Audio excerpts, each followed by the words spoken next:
ভারত থেকে চোরাই পথে আসা চিনি ভর্তি 14টি ট্রাক জব্দ করেছে সিলেটের পুলিশ। বৃহস্পতিবার সকাল 6টার দিকে গোপন সংবাদের ভিত্তিতে পুলিশ সিলেট সদর উপজেলার উমায়েরগাঁও এলাকার ভাদেশ্বর সরকারি প্রাথমিক বিদ্যালয়ের সামনে থেকে বুঙ্গার চিনি বহনকারী ট্রাকগুলো জব্দ করে। এ সময় ট্রাকগুলোকে পথ দেখিয়ে নিয়ে যাওয়া একটি মোটরসাইকেল ও একটি প্রাইভেট কারও জব্দ করা হয়। বিয়ানী বাজারে টিএনটি রোডে ইবনে আল মতিন টাওয়ারে রেডি ফ্ল্যাট ভাড়া দেওয়া হচ্ছে। শীতাতপ নিয়ন্ত্রিত কক্ষ, attach bathroom, kitchen, dining, lift, CCTV, বিশাল পার্কিং ও ছাদ সহ থাকছে শিশুদের জন্য বিনোদনের ব্যবস্থা। পুলিশ জানায়, সিলেটে আটক হওয়া চোরাই চিনির এটি সবচেয়ে বড় চালান। প্রায় 125 টন চিনি জব্দ করা চিনির বাজার মূল্য 2 কোটি টাকা। জব্দ করা ট্রাকগুলো সিলেটের জালালাবাদ থানায় নিয়ে আসার পর এগুলো খালাস করা হচ্ছে। সকালে চিনি বোঝাই ট্রাকগুলো কোম্পানিগঞ্জের ফাঁড়িপথ উমায়েরগাঁওয়ের দিক থেকে সারিবদ্ধভাবে সিলেট শহরের দিকে যাচ্ছিল। ট্রাকগুলোর সামনে একটি প্রাইভেট কার ও একটি মোটরসাইকেল ছিল। সকাল 6টার দিকে ট্রাকগুলো উমায়েরগাঁও এলাকার ভাদেশ্বর সরকারি প্রাথমিক বিদ্যালয়ের সামনে পৌঁছায়।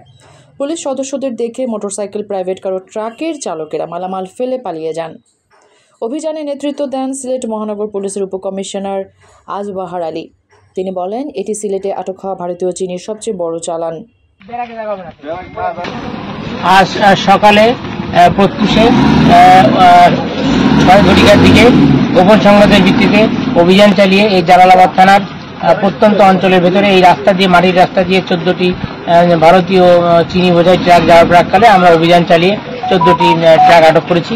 এই বিষয়ে আইনগত ব্যবস্থা প্রক্রিয়াধীন এবং জব্দ তালিকা হচ্ছে, মালামাল গণনা প্রক্রিয়াধীন আছে। এটা আনুমানিক 2 কোটি টাকার উপরে হতে পারে।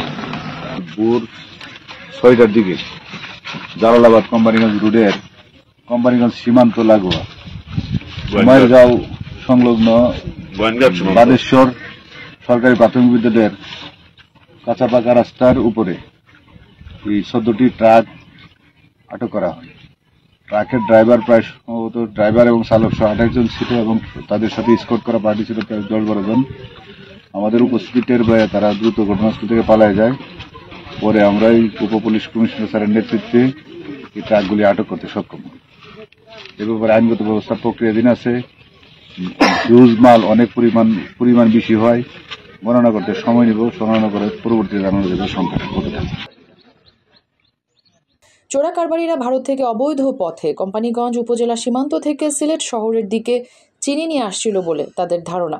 স্থানীয়রা জানান, প্রায়ই একইভাবে ট্রাক ভর্তি ভারতীয় বুঙ্গার চিনি এই সড়ক দিয়ে তারা যেতে দেখেছেন।